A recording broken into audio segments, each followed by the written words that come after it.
ආයිබෝවන් පෙරදිග සංගීතය හදාරන හැදෑරීමට බලාපොරොත්තු වන වයලින් වාදනය නිවැරදිව හැදෑරීමට කැමති ඔබ සියලු දෙනාටම මා සමග රැඳී සිටින්නට ආරාධනා කරනවා.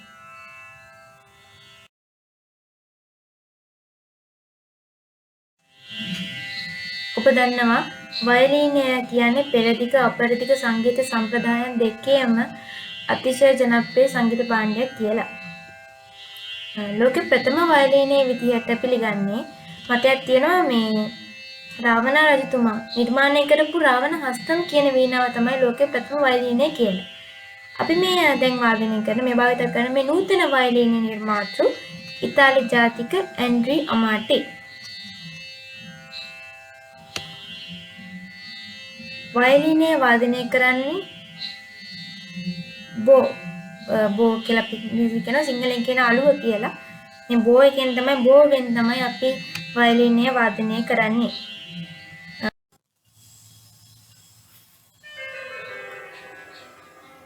දැන් අපි බලමු වයලීනයේ ප්‍රධාන කොටස් කීපයක්.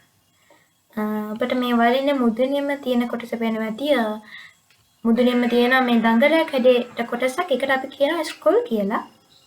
ඊට පල්ලෙහාන් තියෙනවා ලී යන හතරක්.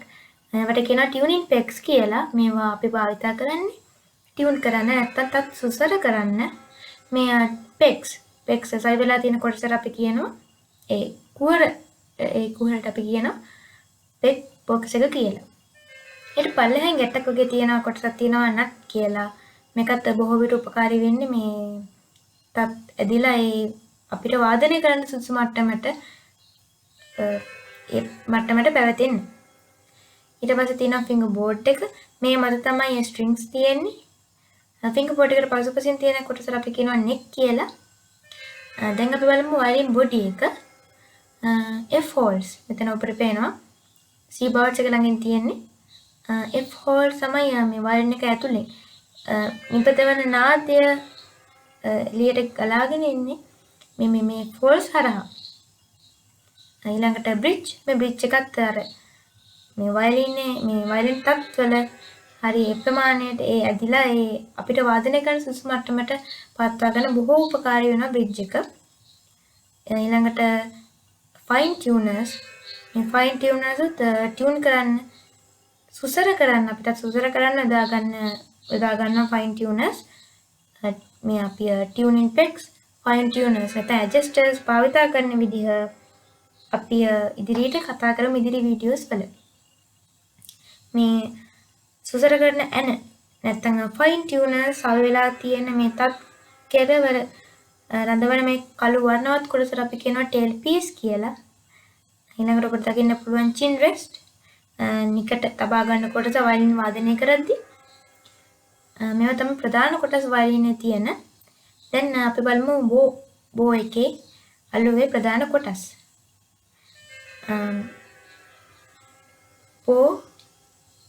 බෝ ස්ටික්. බෝ ස්ටික් කියන්නේ මේ බෝ කඳ නිපදවා තියෙන ලීය. ඊට පස්සේ බෝ හෙයර්.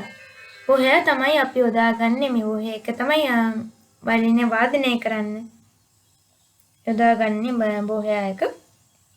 වාදනය කරන එතනින්. ඊළඟට end screw.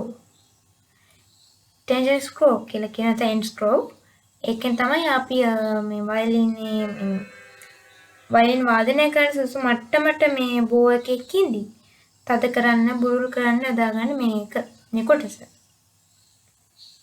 ඉතින් මේක තමයි වයලින් සහ බෝ වෙනතන් අලුවේ ප්‍රධානම කොටස්.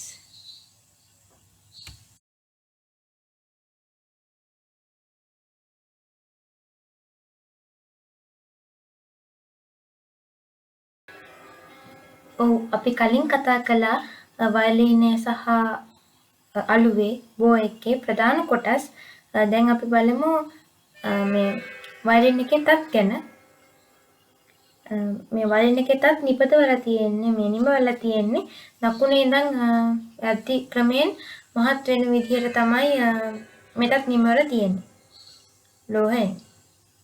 ඉතින් අප මේ ඔබට මේ පෙන් රූපේ දක්වලා තියෙන GDAE කියලා ඒ අපි බටහිර සංගීතයේදී සුසර කරන නැත්නම් ටියුන් කරන ක්‍රමය පොදුවේ අපි හඳුන්වන්නේ මේකත් ওই නම් වලින් GDAE කියලා. මේ G කියන එක අපි හින්දුස්තානි සංගීතයේදී හඳුන්වන්නේ මන්ත්‍ර පා ටියුන් කරන්නේ මන්ත්‍ර පා වලට. D මධ්‍ය සා, A මධ්‍ය පා, E උච්ච සා වලට තමයි අපි හින්දුස්තානි සංගීතයේදී සුසර කරන්නේ. ඒ කියන්නේ පාසා කියන විදිහට තමයි අපි හින්දුස්තානි සංගීතයේදී හින්දුස්තානි ශාස්ත්‍රීය සංගීතයේදී සුසර කරන්නේ.